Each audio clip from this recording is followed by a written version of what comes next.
This book deals with a topic that is rarely touched upon in military history, mainly what happens after the battle, or in this case, the aerial combat or bombing run to those left behind.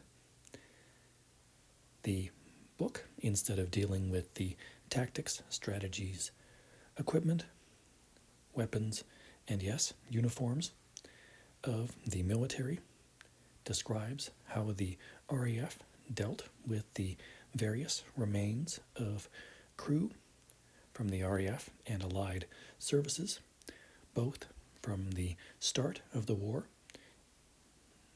demonstrated through the Battle of Britain, and then later as various bombing raids, fighter escorts, and the like over occupied Europe took hold.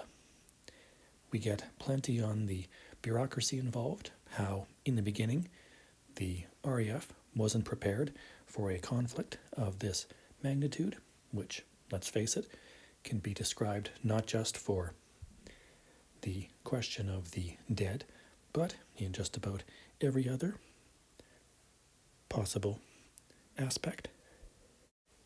How in the beginning it was up to the salvage crews to identify the casualties, although eventually it was realized that a specialized service would be required for the task, especially when the number of queries from the public increased exponentially.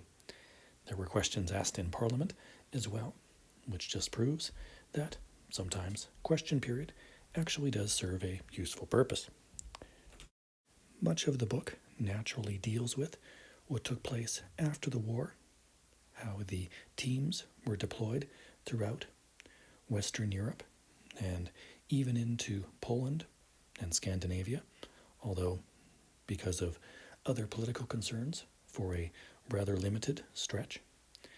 There's also some coverage of the Pacific theater, although it was much more difficult to obtain positive results than, say, in Germany, France, and Holland. We get plenty of material on who was assigned where and why and the like, as well as some of the stories about various retrieval missions and ways that casualties were identified in an era before DNA evidence and the like. There's plenty of excerpts from official documents, letters, and the like. The block quotes are not overwhelming. I realize there's a tendency to do that in some works like this, but there's a nice balance here of quotes and author narrative. I recommend this for anyone interested in the topic. I do often think about how often I'm going to reread something. I've actually read this book twice. The first time was back in 2019 when I was considering a project. So it does nicely slip in to my 2 to 3 year rereading cycle. I should probably give my usual disclaimer at this point. Yes, in my day job, I run a boutique military history publisher, and we have published some things on World War II, although nothing specifically on this. If you enjoyed this review, please like, comment, subscribe, all that good stuff. You know what to do.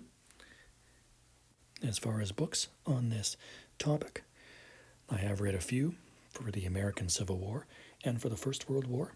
If anyone knows about any others, please let me know in the comments.